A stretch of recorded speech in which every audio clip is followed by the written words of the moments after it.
Hello, I'm Andrew Gentile, and you're listening to Behind the Flicks. In 1989, filmmaker Marlon Riggs released his experimental video essay Tongues Untied, which documented his experience of being a black gay man during the height of the AIDS crisis. Tragically, he passed away in 1994, but his legacy lives on. In 2019, the Peabody Awards paid tribute to Tongues Untied, and in 2022, the Library of Congress included the film in the National Film Registry. You can purchase a selection of Riggs's work on physical media from a Criterion Collection box set or stream the film on Canopy. Vivian Kleiman is a Peabody Award-winning filmmaker whose work is screened at Tribeca. We are honored to have her on this episode to discuss her collaboration with Marlon Riggs and much, much more. Vivian, welcome. Thank you for having me. Thank you for being here. So let's just start at the very beginning, the $1 million question, the tired question, but just so our listeners have context, how did you get into filmmaking? Oh, it's not a tired question whatsoever. Okay. I stumbled in by accident. I was working in a museum. A filmmaker walked in doing some research on a certain subject. I happened to be very knowledgeable in that subject. He promised me that my life would be wonderfully changed if I were to get involved in this film project with him.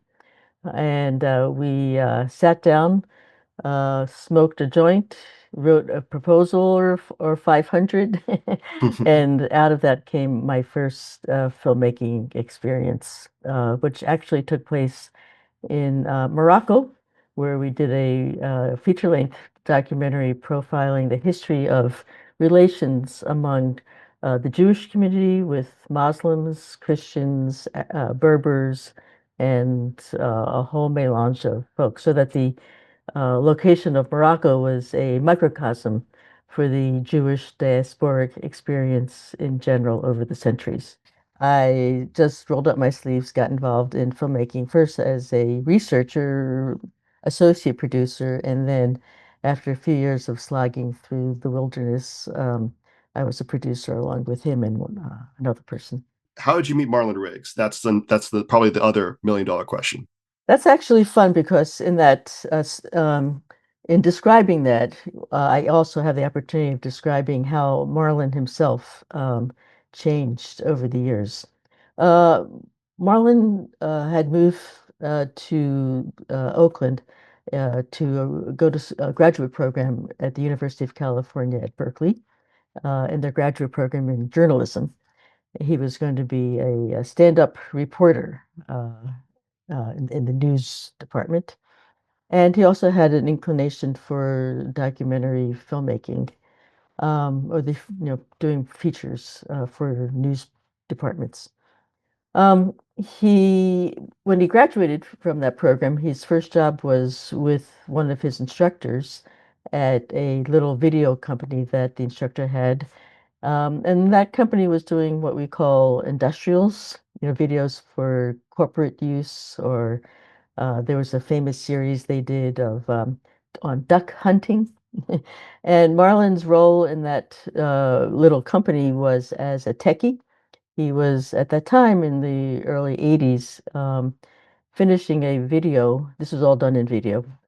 Finishing a video was highly technical, and Marlon had a very high had command of the electronic technology, and so he was brought on after the work had been edited, and he would be what was referred to as the online editor to polish it up and get it ready for its its distribution. We had an office. I had an office down the hall from that little company. There was about eight of us, eight little groups of documentary filmmakers who shared office space. Um, Marlon was a very quiet guy. He didn't talk to anybody. My hobby is talking to strangers.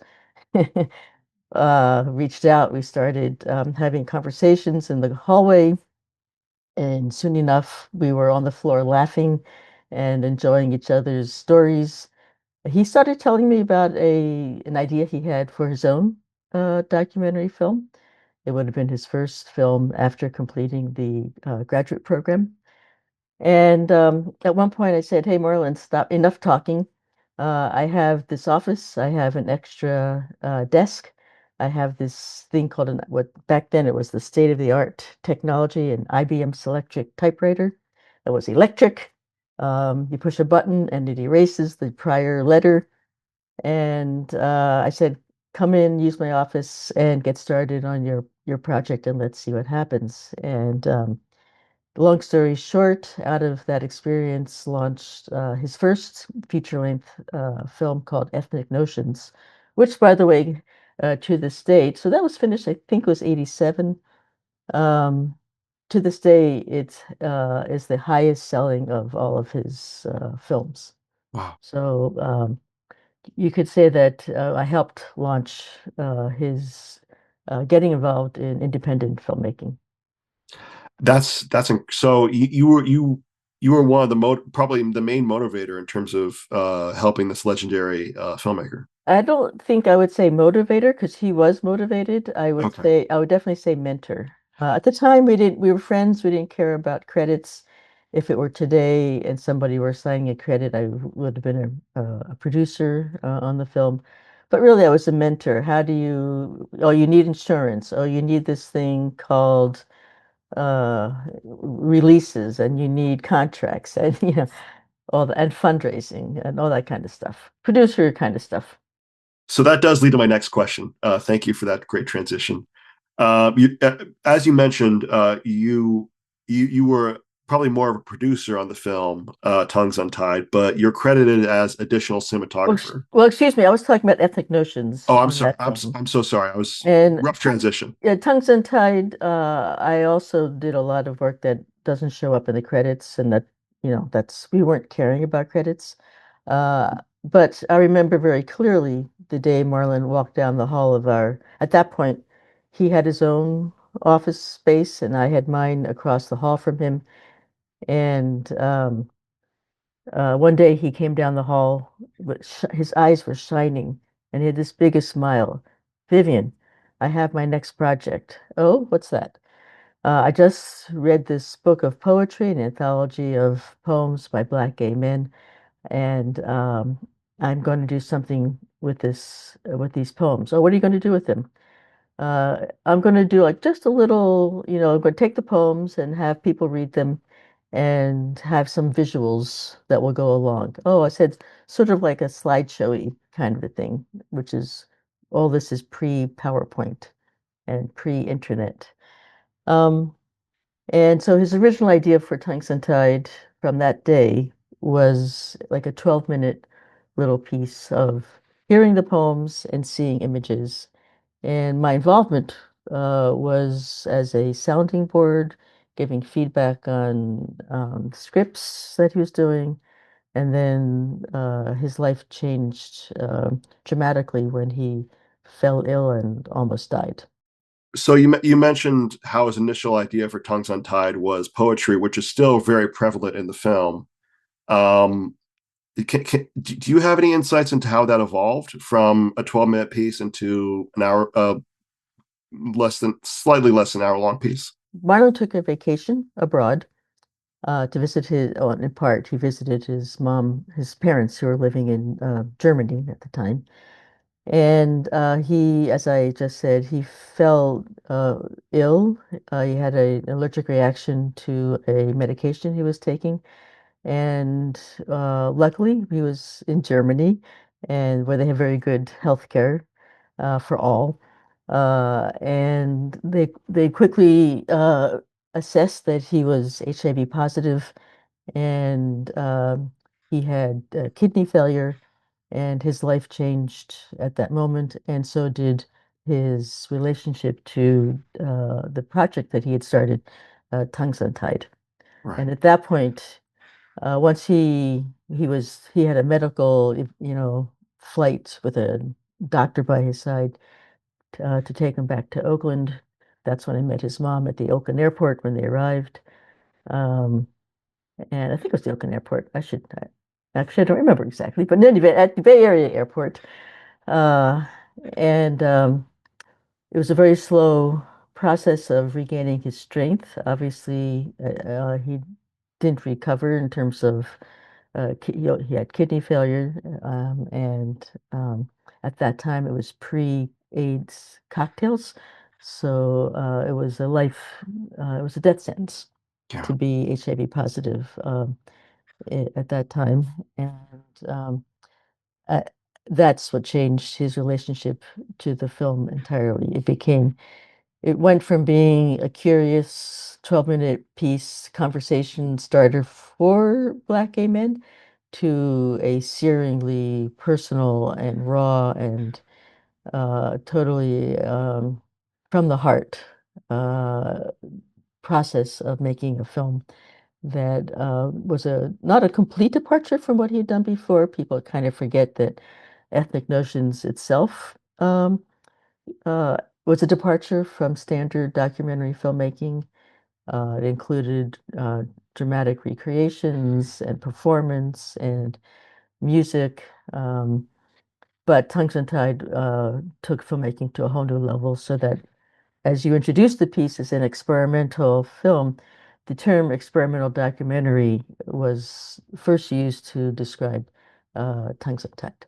Speaking of experimentation, a big part of Tongues Untied is Riggs's experimentation with sound. That's something that I really got from watching the film. Am I right in thinking that working outside the mainstream studio system, Hollywood, allows for greater artistic experimentation? Well, absolutely. No question about that. But I would also add that I want to thank you for noticing the significance of the use of sound because you really named it. Oh, Sound, good. the use of sound was incredibly important to Marlon. He understood the power of sound, that sound itself enters the heart directly, and then you reach the head, and that's what we try to do in the best, for my opinion, the best of documentary filmmaking. You try to engage a person on an emotional level, and then the cerebral. So for Marlon, he challenged the sound designer mixer by having many more layers of sound that normally were used. If he had been living in today's time with, like digital editing, yeah, he just would have had a field day. Let's put it that way. So yeah, sound was enormously, even I would also say the absence of sound, the use of silence was used intentionally. The use of just one quiet moment was also used intentionally, as was, the cacophony of multi-layered sound. You hit upon how Tongues Untied was shot on video, and then was projected on film for theatrical release. Um, just for the kids, could you describe how shooting on video is different from, say, shooting on an iPhone? This is just a tech question. Well, that's an interesting question because I actually love shooting on an iPhone and I love Oh yeah, me the too. quality of resolution that you get Oh, me too. far Yeah. surpasses the quality of video that we had as much as 10 years ago. The sound isn't as good, but the kind of sound recording systems that we used. But one of the advantage, for example, in Tungsten Tide, shooting on video, one of the things that enabled Marlon to create Tungsten Tide was the fact that he was teaching at the university at that point, and when the students were on vacation, he had access to the equipment that was sitting there collecting dust during the summer. So the first film shoot that we did was with a brand new video camera that had just a new model of a Sony, I forget the model number, that had just arrived, and the camera itself was about 2 feet long and kind of heavy. It was on your shoulder, and definitely no way of hiding the fact that you were pointing a camera at somebody. And the first day of shooting was in June at an event an annual party that the city of Oakland would have. It's called the Festival of the Lake, was around Lake Merritt in Oakland, California. And everybody is there. And Oakland at the time was especially more mixed in terms of race and age and economics. And Marlon and we went out with a bunch of his friends from his group of Black Gay Men United. And the idea that that Marlon had, was that we would take turns with the camera to play. And my instructions were to just film uh, Black men as we saw them walking around at this, festival. And much of the opening sequence of Tongues Untied is footage from that first day. Now, again, your question was, video camera versus iPhone. We could easily today, we would probably gone out with an iPhone, possibly. I'm not sure, but we would have just seemed like anybody who was just recording, the day's activities. Being with a camera, people automatically at the time would automatically think of you as, oh, you're the press or something like that. But given that it was a group of Black gay men plus me, I think folks didn't really pay that much attention to the camera. I don't recall anybody kind of saying, don't film me, or making faces or performing for the camera. It really felt much more a part of the community. So that was interesting. So it definitely wasn't as discreet as filming on an iPhone, but in that particular situation, it didn't quite matter. Yeah, it was much more, yeah, we were much more just blending in. As you mentioned earlier, a big part of Tongues Untied and its evolution was Riggs's own struggle with his mortality. Knowing that your director was documenting something so personal, how did that knowledge affect you, just in terms of working? Let's start with day to day on set. Basically, Marlon was very private, and after he got sick, he became very private about the process and didn't talk about the process with me that much or others. They were just like, when he needed help, then he would turn to people for help. So, for example, filming in New York at a big parade, he turned to his longtime cinematographer, one of them, Scott Sinkler. Uh, and so he talked with Scott a lot about what to get at the parade and things like that. Um, Otherwise, for me, the most impressive memory of collaborating with Marlon was when he decided to film himself on camera. Uh, for the longest while, he did not intend to be a participant in the film, just the director and the editor. Um, and at a certain point, he felt like he felt obligated to include himself, because it didn't seem fair to him that he was asking of his friends to reveal their inner selves without himself participating in that self-revelatory process. It was very difficult for him because he was get trained as a journalist. He was he was a Harvard graduate, where it was difficult for him to be a young, short, very dark skinned black man, gay man at the Ivy League school of Harvard. And so all of his training led for him to be cerebral and behind the camera in that sense, or if in front, then as a reporter, not as a participant. Um, he wrote poetry for Tongues Untied. He always wrote poetry, but in particular, he wrote for Tongues Untied. And then one day he came, and when he told me about his plan to record himself, um, to include himself in as a participant in the film, he asked me to be the person filming him because, as he said, he felt most comfortable um, talking to me and sharing those inner experiences with me. We were very close friends. He had many other very close friends, but I guess I was the filmmaker close friend. Um, Marlon was very clear. He was always very, in his mind, Marlon had a mind of steel, and he always had a very clear idea of what he was doing and how he was writing things and organizing his work. Extremely organized person. So he came to that shooting experience, the filmmaking. He had gotten a studio free because of the journalism school where he was teaching.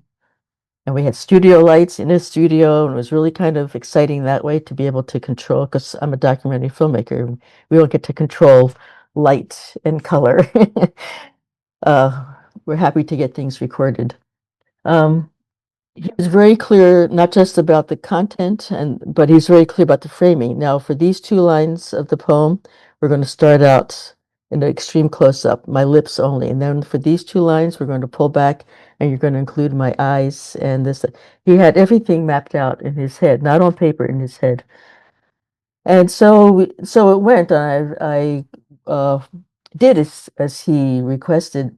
And yet, this is the other side of Marlon, as clear-minded as he was and specific with instructions as he was, he also was as flexible as he was to feedback.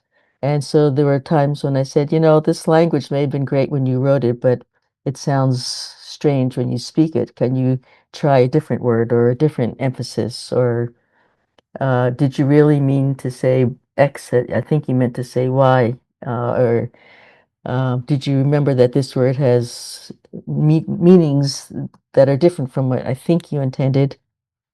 And he might disagree and he might agree. We talked about things, is what I'm trying to say, and also expanded some of his ideas of the filming, of the framing, because I wanted to be sure that he had material in case. Sometimes when you're editing, your ideas shift. A lot of they say documentary filmmaking is made in the edit room. Um, so I wanted to make sure that he had coverage, even though he had very specific ideas in mind. And it was very painful. There were tears, there was laughter, and it was very intense experience. And I felt very honored to have been requested to be in the room with him at his first sharing of those feelings. And that was the footage that ended up in the film, the footage of him reading the poem about himself. Wow. Yeah, there were several And you shot poems. that. Yeah, there were several poems that he had prepared. Yes. And also, That I think he also read, I don't remember, but I think he also read somebody else's poem. that was an incredible sequence. I didn't know you shot that particular day. Hmm. Yeah. Really I think there were beautiful. 2 days actually. Yeah. That's a really beautiful passage Mhm. in the film. There was controversy surrounding Tongues Untied because, in addition to Riggs' own funds, he was given a grant through the National Endowment for the Arts. Some conservative groups felt that funds should not be made available for works that are deemed offensive. Why is it important to make art that dares to challenge its audience? Well, first of all, let's go back a second. Sure. The controversy was always annoying because Marlon did no no Marlon did not actually receive a grant from the National Endowment for the Arts. Oh, Marlon received a grant from a nonprofit organization that was a funding agency. That organization was called, if I remember correctly, the Western Media. Phooey, I forget the name. Something like Western Media something Association. It was a re-granting entity, and they had received a grant from NEA along with others. I And no matter how, apologize. and Mar, no, you were, that's exactly what Marlon was always trying to address, and the media refused to acknowledge because it didn't work in service of their arguments. Um, so it was a re-granting entity, and but I think NEA was proud of the grant anyway. So there was there was no back. The to their credit, both NEA and National PBS and the Corporation Public Broadcasting were supportive of the broadcast of Tongues Untied. The notion of public television as a space for the public, for the American public, meant that we include a diversity of opinions that sometimes we disagree with. And so, and I also have to say that uh, a lot of the press and a lot of the folks like Jesse Helms and Pat Robertson from the conservative sector of American society misrepresented the film itself and complained about, as if the film contained, as if it was pornography. And indeed, the problem that they were having was two men kissing, and in particular, two black men kissing. Uh, and so I think Tongues Untied was the first example of documentary representation of men kissing on. I know it is on public television, and I think it was for broadcasts in general, but I don't remember that. It's been too many years. So I'm totally in favor of public television embracing diversity. I think that the whole reason why we spend our time and blood, sweat, and tears uh, working on independent documentaries is to create discussion, is to present ideas that are new and challenging. And if I haven't done that, then I've wasted my time, really, because I might as well just be doing, as you were saying at the beginning, work for the big boys like in Hollywood or uh, whatever. I'll speak for myself. I feel the point of uh, most of the great works of art are to help. So I just feel that the great works of art really help give insight into other people. So I love what you just said about having a diversity of opinions in public television. Yeah, the whole idea is to create discussion. That's how you grow as a human being, is to have people present new perspectives, is to be curious about how people think differently from you and maybe agree or maybe having your ideas changed a smidgen, maybe having somebody else's ideas, maybe you convince somebody else of your ideas. But where we are at today is screaming at each other and cursing at each other, and nobody's listening to each other. And I think that's, as Marlon would say, it's pitiful. So as you mentioned to me, you are lesbian. I would like your perspective on for yourself. How is the world different from when Tongues on, for example, Tongues Untied was made? Is it better? Is it worse for you as your experience? Well, Andrew, we're speaking today just 24 hours, I think it is, or let's say just a few. We're speaking today just a few hours or a few days after a state in this country has decided that if you are a transgender person, your driver's license will be revoked. Uh, Horrifying. it's a nightmare. It is such a nightmare on so many levels. I can't even begin to speak about it. I can only say that this is the harbinger of uh, fascism that we've seen, and yet this is really the moment of truth, that we are in a world of we are facing fascism, just as it was on the eve of Weimar Republic of Germany and other countries around the world that are abusing their citizens of their rights. And I'm thinking of Rwanda and Iran and so many countries. Hungary, for example. Um, so yeah, in many levels, life is much better as a queer person. There's a younger generation that shrugs their shoulders and doesn't care if you call yourself non-binary or whatever. They're not bothered by people's choice of how they identify and who they choose to be in love with. At the same time, there's this heightened rise of fascism and conservatism and complete disregard of the Constitution.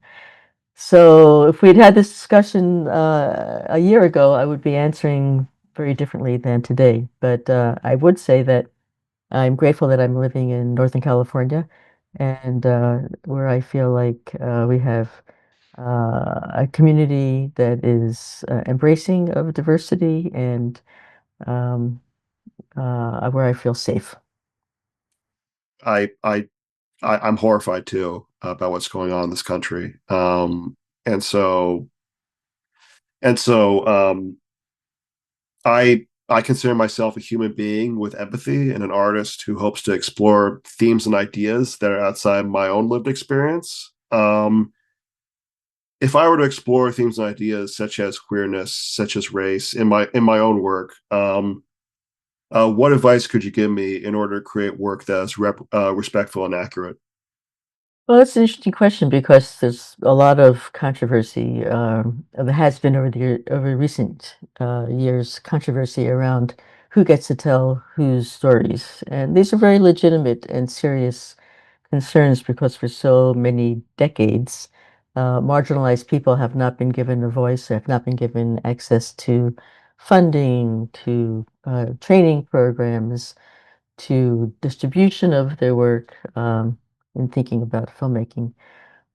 So I completely support and understand the notion of, hey, we should get to tell our own stories, give us the funding.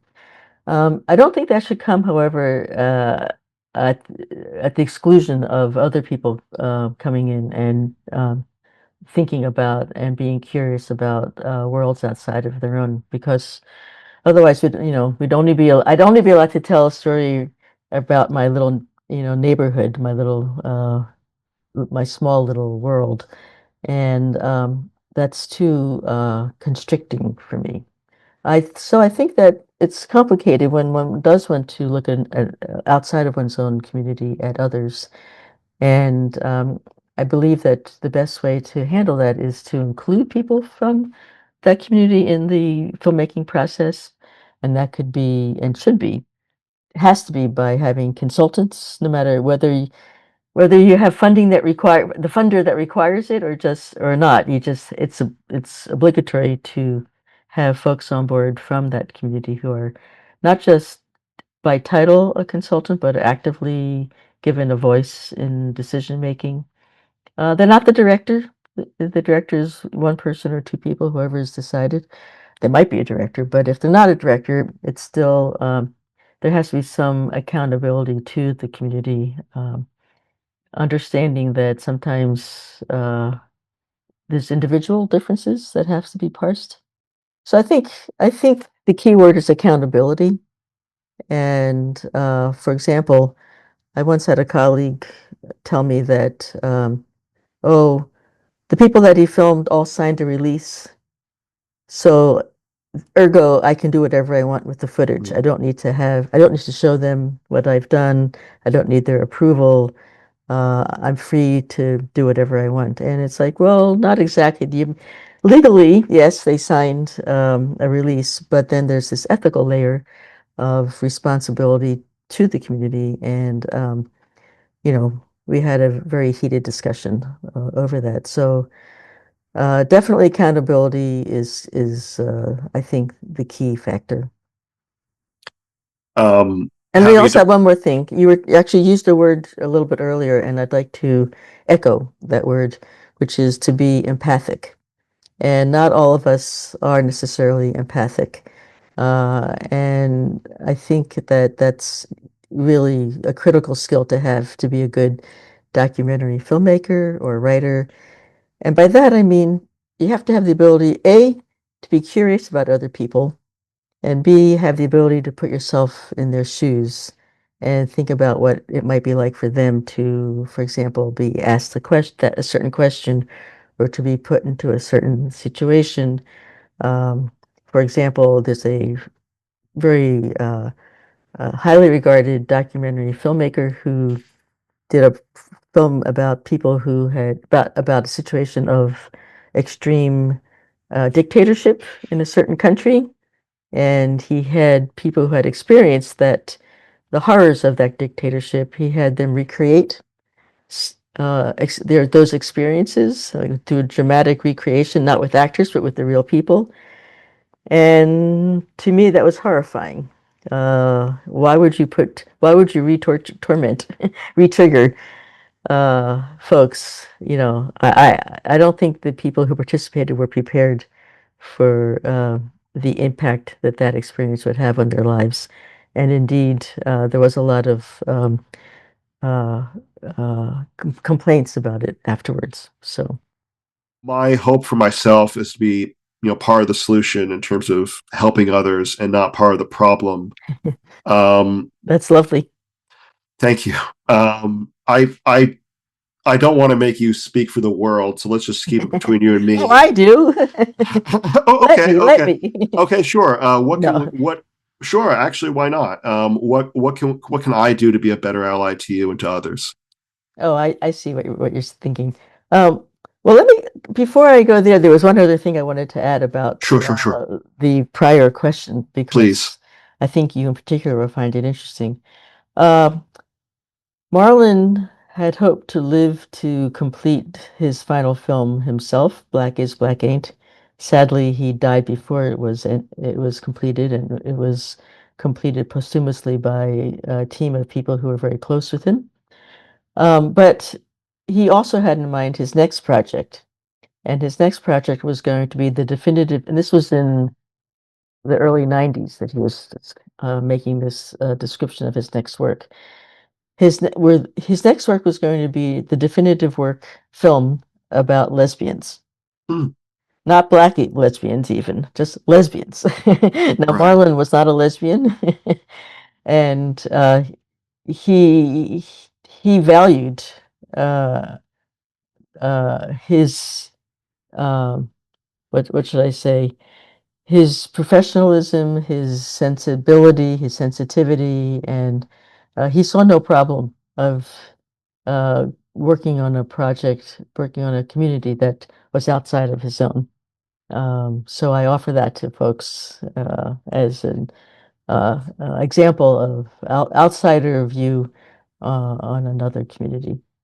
Uh, work advice I can give, I would say, there really is. I don't believe in universal anythings, Sure, sure, but sure. if I could offer one thing that was as close to that as I can get, I would say do whatever it is in your own small part that you can, because not everybody, some people have trust funds and can give a lot of money to a lot of causes. Some people don't have two nickels in their pocket, but have a little time to help. And, you know, from one extreme to the other, you just find your own little niche. For me, I have a talent as a storyteller. So, for example, when it came time last year, well, it's 2 years ago now, in preparation for the November elections for the presidential campaign, I raised funds and did a series of 90-second little profiles of queer Gen Zers with the idea of having their voices work in service of convincing other queer Gen Zers to vote. The message was just to vote, it was nonpartisan. I received funds through a 501c3 nonprofit umbrella organization, so we're not allowed to advocate on behalf of any candidate. It was simply, the message was vote. And because the people who were in the film were so impassioned about what they were doing, I chose people from swing states where they knew their votes really mattered.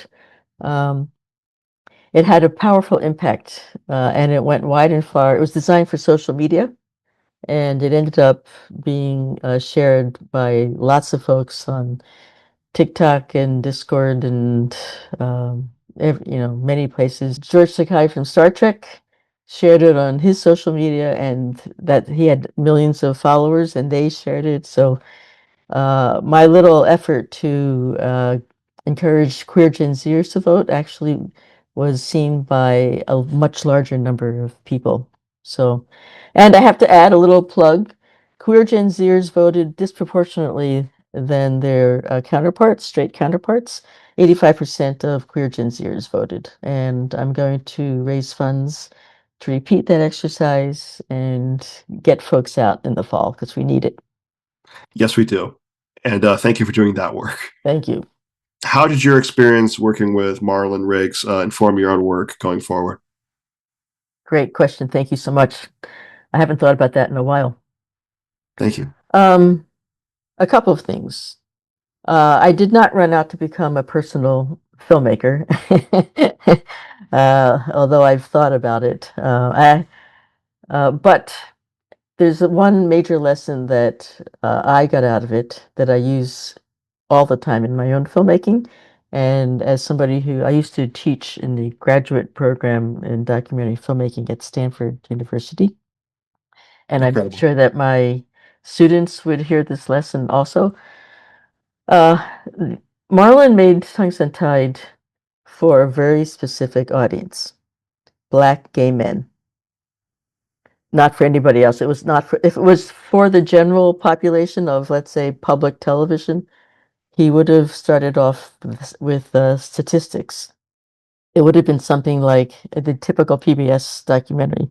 In America, X percent of the population is Black, and X percent of that population is gay, and X percent, those kinds of numbers. It would have been an expository film explaining the life of Black gay men. But Marlon was making a film for Black gay men, which meant that each and every cut, each decision was premised on the notion, was in response to the question, is this about Black gay men or is this for Black gay men? If the former, it was dropped. If the latter, it stayed. And ironically, because it was a very specific targeted audience, it was infused with a rawness and a vitality that it would otherwise not have had. It would have just been bland.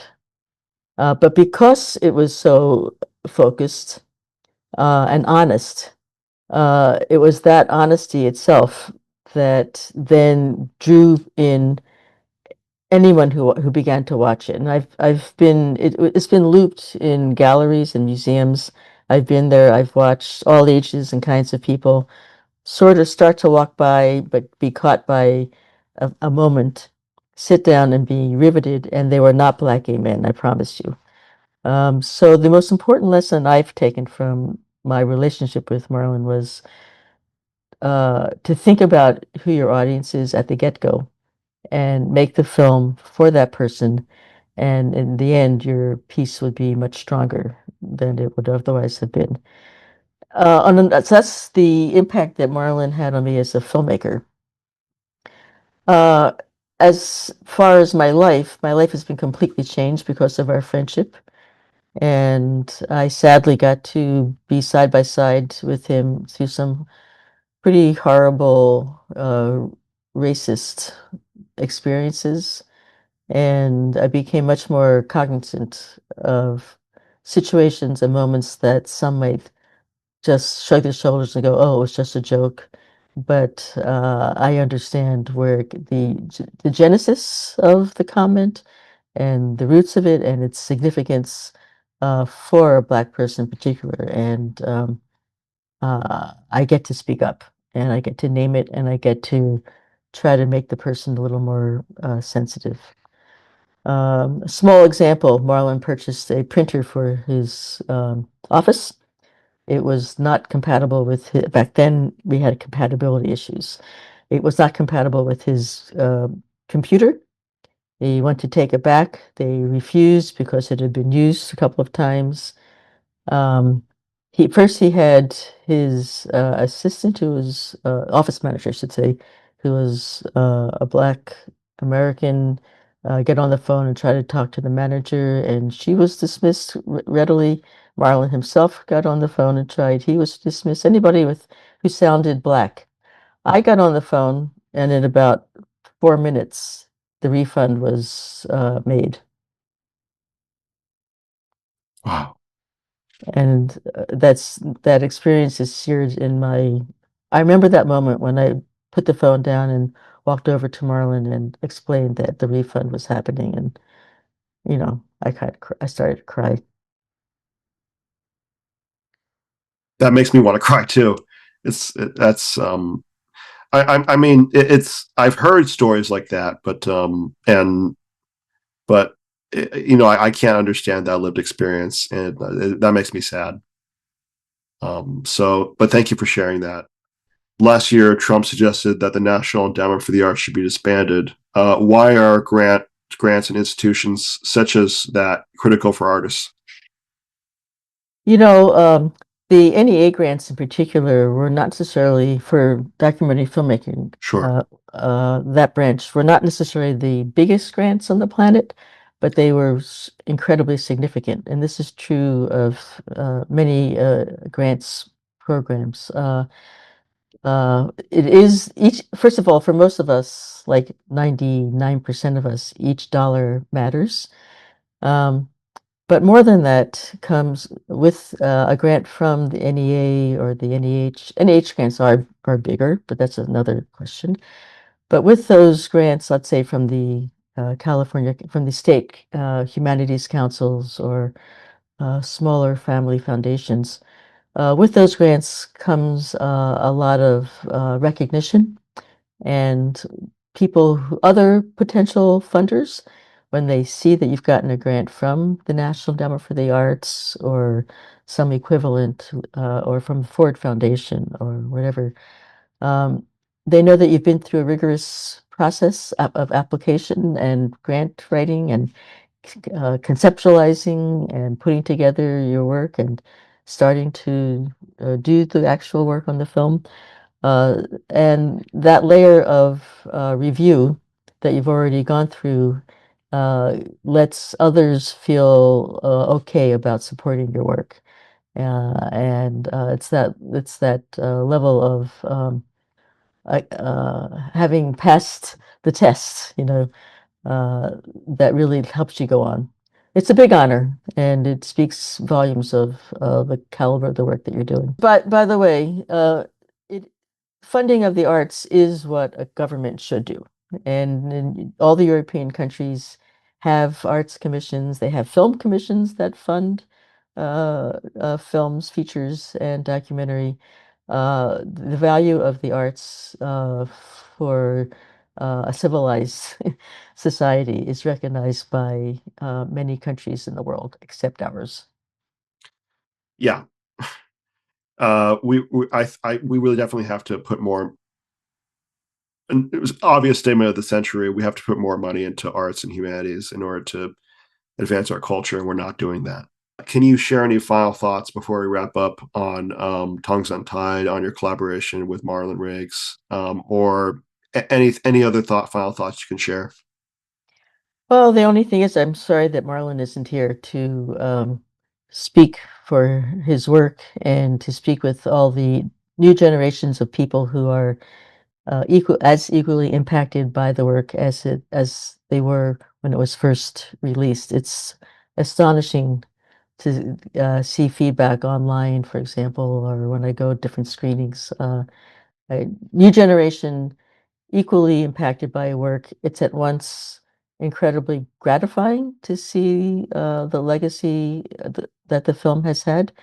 It's also at the same time bittersweet because one would hope that these issues would already be in the past and it should be seen as history, and it's not. Um, so yeah, that's the main thing is I wish he were here to understand. I also wish that he were here so that I could see what he'd be doing with the new technology and the layering of images. And as we were talking about before, layering of sound, he would just be exploding with joy and creativity and abundance. So that would be awesome. And I would also like to say that in general, that, you know, a lot of this discussion about his work, about what my takeaway from his work, a lot of it has to do with hoping to use our storytelling abilities in service of stimulating creative thinking and giving voice to the voiceless. But so there's like two bookends uh, for our work, and I'm excited that there's a new generation of people who have access to the tools you were talking about earlier, like iPhone versus video camera. It's really exciting that there's a generation now that can use their phone. Doesn't have to be an iPhone. Use their phone to record stories and create stories. And the level of storytelling and documentary filmmaking in particular is just astonishing. It's completely wonderful. So it used to be we all kind of knew each other or we knew each other's work, and now there's no way to keep track of all the talented filmmakers that are coming out. And that's why, just a little plug, That's why I find it really difficult when we have things like the Academy Awards. Like, how do you pick the film, the documentary, to get the award? It's so ludicrous. It really has no meaning. And I would hope that this new generation would take a chainsaw and break up that hegemony of awards and think about recognition in the field in a different way. I just wish there was more diversity among a more diverse way of thinking among Hollywood. Andrew, I need to add one thing that Marlon would say. Please. Marlon used to always say it wasn't important to him how many people how many people of color were working in Hollywood.